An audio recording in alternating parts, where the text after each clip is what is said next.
अनिरुद्ध ने उछाला झनक के कैरेक्टर पर कीचड़।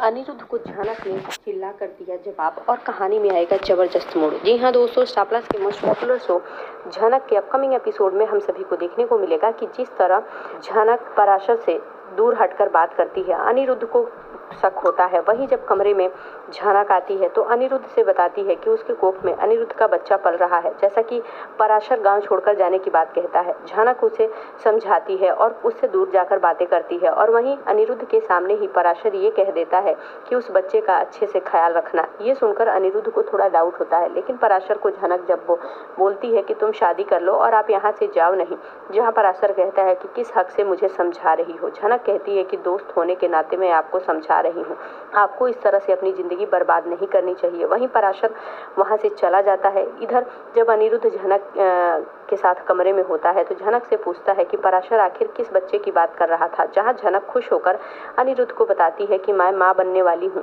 ये सुनकर अनिरुद्ध को शॉक लग जाता है। अनिरुद्ध पूछते हुए नजर आता है कि आखिर ये किसका बच्चा है। तो अनिरुद्ध झनक पर आग बबूला हो जाता है और कहते हुए नजर आता है कि अब मुझे समझ में आया पराशर से तुम दूर जाकर क्या बात कर रही थी।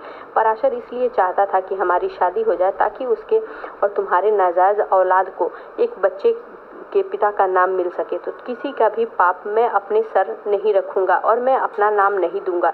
ये सुनने के बाद झनक को काफी गुस्सा आता है और चिल्लाते हुए नजर आती है कि बस करिए अनिरुद्ध बोस, मैं इसके आगे एक लफ्ज भी आपके मुंह से सुनना नहीं चाहती। जी हाँ दोस्तों, आगे के एपिसोड बेहद खास और धमाकेदार होने वाले हैं। जहाँ एक तरफ अर्शी बसु निवास में हंगामा कर रही है, मून को साथ लेकर जाने की बात करती है, वहीं टम्मी चाहती है कि अनिरुद्ध की बेटी है मून, इसलिए वो मून को छोड़कर जाए। लेकिन अर्शी उन लोगों को घटिया कहते हुए नजर आती है कि घटिया लोगों के साथ मैं अपनी बेटी को नहीं छोड़ सकती, मेरी बेटी है और मेरे साथ जाएगी। जी हाँ दोस्तों, अब आगे का एपिसोड देखना खास होगा कि अनिरुद्ध जब झनक से कहता है कि इस वर्ट करना होगा तब मैं तुम्हें तैयार रखने को तैयार हूँ, लेकिन झनक साफ साफ कह देती है कि मैं इस बच्चे को अपने से दूर कभी नहीं करूंगी और अनिरुद्ध बोस मैं आपके साथ जाऊंगी नहीं। अब देखना खास होगा।